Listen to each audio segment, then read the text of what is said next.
Assalamualaikum warahmatullahi wabarakatuh. Waalaikumsalam warahmatullahi wabarakatuh. Gimana kabar semuanya? Alhamdulillah sehat. Yang baik, alhamdulillah. Kalau gitu sehat, berarti untuk perkuliahan yang sudah mendekati selesainya semester ini, kita makin sehat dan seluruhnya juga makin tambah semangat dalam proses pembelajaran di kampus kita ini. Oke, baik. Untuk materi kita ini, dan ini ketepatan, sebentar lagi kita akan melaksanakan Hari Kemerdekaan Republik Indonesia yang ke-80. Maka materi kita ini adalah sejarah peradaban Islam pra-kemerdekaan. Oke. Pra, ada tempat pra maksudnya ini apa? Sesudah? Setelah. Setelah atau sebelum? Setelah. Iya. Setelah atau sebelum? Sebelum. Oke, jadi ceritanya berarti kita bercerita sebelum kemerdekaan. Jadi kata tadi mendekati berarti bukan setelah kemerdekaan. Oke, jadi ini materi kita yang akan kita diskusikan hari ini. Nanti saya akan memberikan sedikit materi, baru nanti kita mulai diskusi selanjutnya untuk karya. Oke, baik. Oke, untuk capaian pembelajaran mata kuliah ini adalah mampu menjelaskan ketepatan sejarah peradaban Islam Indonesia pra-kemerdekaan. Jadi kalau itu dari hasil kita belajar nanti, maka kalian itu harus bisa menjelaskan ketepatan sejarah. Nggak harus tepat sekali, tapi paling tidak mengerti bagaimana sejarah sebelum kemerdekaan itu muncul.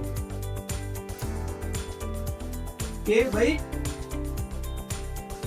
Untuk kita ke materi, berarti gini. Kenapa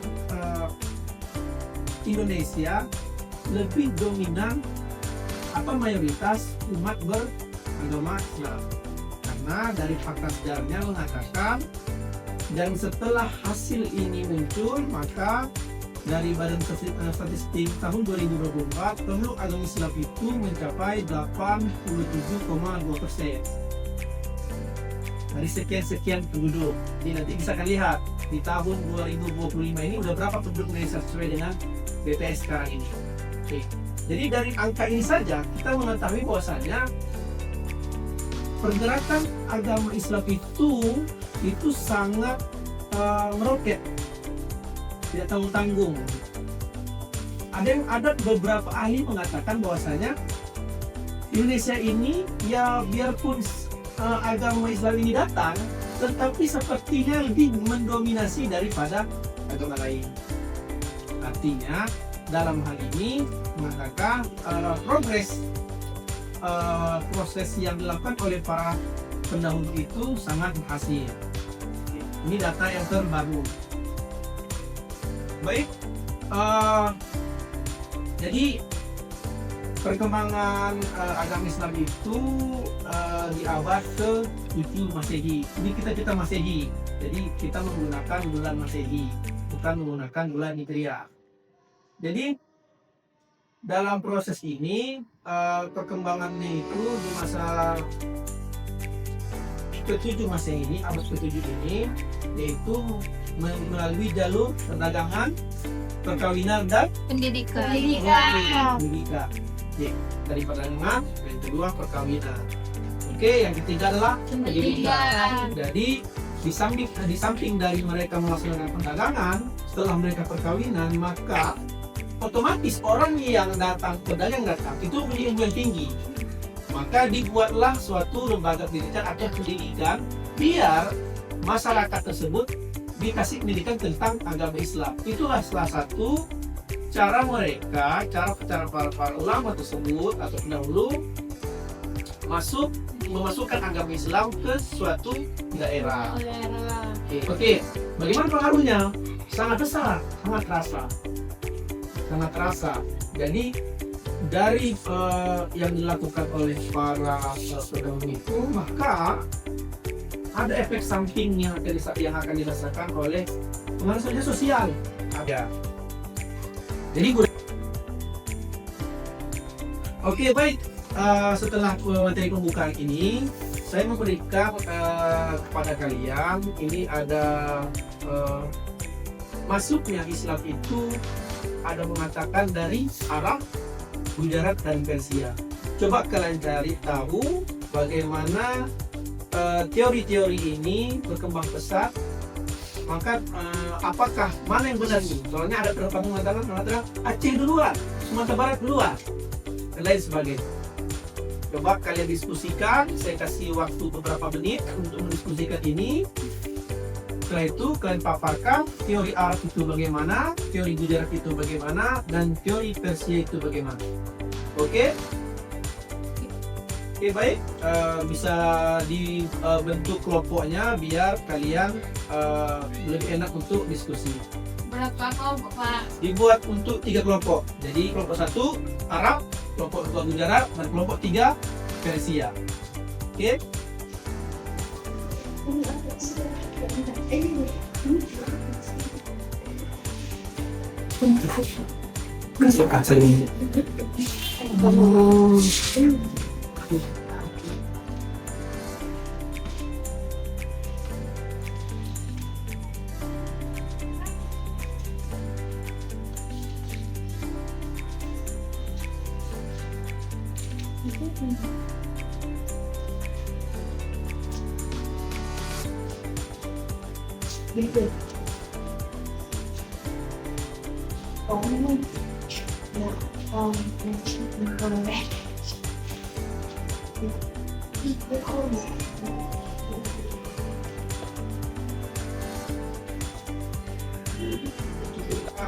Waktunya yang sudah saya berikan cukup untuk diskusi.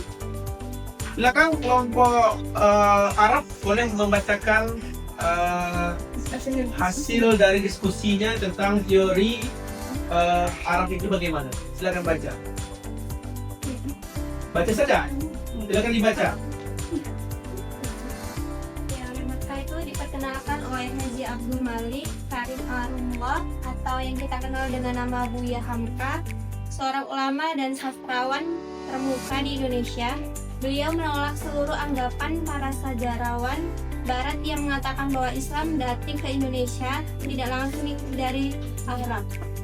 Bahan argumentasi yang dijadikan rujukan oleh Buya Hamka adalah sumber lokal Indonesia dan sumber Arab.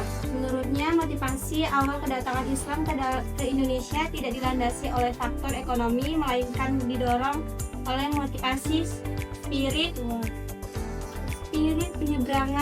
penyebaran agama Islam atau dakwah. Dalam pandangan Buya Hamka, jalur perdagangan antara Arab dan Indonesia telah berlangsung jauh sebelum tarikh Masehi. Oke, selanjutnya kelompok Gujarat boleh. Bismillahirrahmanirrahim. Teori Gujarat ialah menyatakan bahwa proses kedatangan Islam ke Indonesia berasal dari Gujarat pada abad ke-7 Masehi atau abad ke-13 Masehi. Gujarat sendiri terletak di India bagian barat berdekatan dengan Laut Arab. Teori ini kebanyakan dipakai oleh sejarawan dari barat dan kaum orientalis. Oke, lanjut ke kelompok Persia. Teori Persia mengatakan bahwa proses kedatangan Islam ke Indonesia berasal dari Persia atau Iran. Pencetus teori ini adalah Hussein Jadadiningrat, sejarawan asal Baghdad. Dalam memberikan analisisnya, Hussein lebih menitik beratkan pada kesamaan budaya dan tradisi yang berkembang antara masyarakat Persia dan Indonesia. Tradisi tersebut antara lain tradisi merayakan 10 Muharram atau Asyura sebagai hari suci kaum Syiah atau atas kematian Hussein bin Ali, cucu Nabi Muhammad SAW, seperti yang berkembang dalam tradisi Tabut di Pariaman, Sumatera Barat. Istilah Tabut yang berarti keranda diambil dari bahasa Arab yang ditransmisikan melalui bahasa Persia. Oke, itu dia hasil dari yang kalian cari. Baik, ada yang bertanya untuk masing-masing kelompok? Dipersilakan. Tentang Mekah, Gujarat, dan Persia. Kalau tidak ada, mungkin sudah harus sedikit tentang sejarah ini.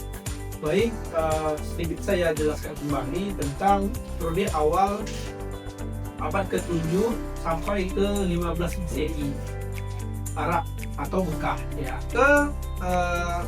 Teori Gujarat. Oke, teori Gujarat ini dari bagian India bagian barat. Berarti otomatis orangnya orang India. Ya, dia yang membawa masuk. Gitu. Kan ada tahun ini, sekian, kan? Terus dan teori Persia itu adalah teori kedatangannya itu berasal dari Persia atau Irak. 12 Masehi dan Sumatera Barat itu 16 Masehi dan Pulau Jawa itu 14 Masehi. Itulah masuknya mulai masuknya agama Islam ke daerah-daerah. Masuk ke periode pertengahan. Jadi kan periode awal tuh Jadi kan sudah sebagian masyarakat Indonesia sudah mengenal. Tapi di sini kita karena ini tadi belum ada kata Indonesia, masih kata Nusantara. Jadi ini belum ada kata Indonesia. Jadi masuk ke periode pertengahan abad ke-16 sampai ke-19 Masehi. Di sini jelas itu tampak adalah kerajaan Aceh Yerusalem. Ini Aceh dari 1514 sampai 1903 ini Hijriah ya. Hijriah dia. Kerajaan Demak, Pulau Jawa, Kerajaan Mataram dan Kerajaan Banten. Oke. Setelah masuk lebih meruci, lingkungannya lebih terbuka ya. Dulu kan mungkin dari pertanian. Jadi orang sekarang udah datang ke tempat langsung aja berdakwah. Maka didirikanlah masjid, madrasah, lembaga-lembaga pendidikan lainnya dan mendukung kegiatan dakwah syariat Islam. 4 organisasi yang berkembang di Indonesia di abad ke-20. Jadi ini sudah muncul memang sebelum masa kemerdekaan. Pertama Muhammadiyah, Persis Persatuan Islam dan Nahdlatul Ulama, dan yang terakhir adalah Masyumi. Jadi dari keempat organisasi berkembang ini tambahlah kekuatan Islam itu lebih kuat. Terima kasih. Itu materi saya pada hari ini tentang sejarah peradaban Islam kemerdekaan. Jadi memang dalam kategori namanya sejarah peradaban, sejarah yang dulu-dulu dengan orang yang kita sekarang ini mungkin jarang kita mau belajar tentang sejarah ini. Ada teknologi sekarang ini yang sangat memungkinkan kalian tidak perlu lagi datang ke Aceh mengeluarkan ongkos sampai 500.000. Sekarang tinggal tengok di YouTube, tengok di handphone, tinggal lihat apa sih bukti sejarah pada masa Aceh kemarin, Sumatera Barat, di Jawa Keraton, Mataram dan sebagainya. Baik, itu dia. Ini sebagian tampilan yang pengen saya lihat tentang peninggalan sejarah pada masa peradaban dulu. Ini benteng Kuloko. Ini salah satu kuil emas di Rambut. Kemudian mungkin yang gelap-gelap itu udah apa kan? Jadi diterangkan di warna emas. Inilah kuilnya dulu, bukan kuil logam kayak itu. Bukan meninggal. Oke, ini kayak tulisan, ini kayak raja-raja gitu kan. Jadi ini Keraton Kanoma. Jadi ini Keraton Kesepuh Cirebon. Ini Keraton Keprabon. Ini kereta Singa Barong. Ini udah disuka. Dulu dipakai supaya dulu baru saja dipakai. Ini keraton. Ya. Ini lonceng Cakradaya. Ini makam Iskandar Muda, makam Sultan Bangullah. Terus ini makam Sultan Al-Saleh. Terus makam Sunan Gunung Jati, makam Sunan Kalijogo di Demak. Terus ini Masjid Agung. Nah, ini satu peninggalan. Jadi jangan datang aja, tapi biar tahu bahwasanya kan tempatkan surat di hari weekend itu ketika jalan, maka itu. Dan kenapa orang ke Medan harus selalu biar tahu. Nah, ini Aceh. Ini Masjid Jami Sultan Ternate. Ini Masjid Johar Baru, Masjid Sultan Abu Bakar. Ini Masjid Sang Cipta Rasa. Ini Pabastren Demak. Di ornamen itu memang kearak-arakan sekali gitu kan, karena jelas mereka dari sana. Itu Bledek Demak, Suku Tala Demak, Taman Sari Pegunungan, terus ini uang emas kerajaan Aceh seperti ini. Memang uangnya emas, bukan kaleng di chain emas, enggak. Yang betul uangnya koin emas. Sekarang masih ada. Sekarang sudah tidak ada lagi, ini disimpan aja. Makanya sebenarnya kesempatan kalian untuk belajar ini dengan teknologi yang sangat mewah sekarang ini, kalian tidak perlu. Tetapi kalau memang ada rezeki pula untuk datang ke tempat itu untuk melihat langsung, tidak salah, itu lebih bagus. Jadi bakal timbul kecintaan kita yang awalnya ragu dengan sejarah ini, timbul, oh ini dia sejarahnya. Masuk web ini, masuk oh benar ya itu. Jadi yang memupuk kembali lah sejarah-sejarah yang muncul. Bukan hanya melihat, bukan dari buku aja. Tapi buku hitam putih kan? Iya, Pak. Hitam putih ada, tengok. Jadi dengan ada teknologi, ada warna dan sebagainya dengan bagusnya, maka itu sangat membuat jiwa-jiwa yang kemarin surut tentang sejarah muncul kembali, tergerak kembali untuk mencintailah sejarah berbagai Islam. Biar kita sendirinya, biar dalam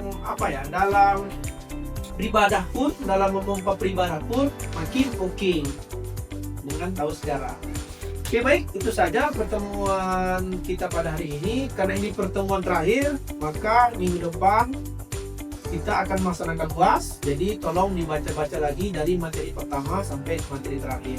Baik, itu saja pertemuan hari ini. Kalau sudah tidak ada yang bertanya lagi, lebih dan kurang saya mohon maaf. Assalamualaikum warahmatullahi wabarakatuh. Waalaikumsalam warahmatullahi wabarakatuh.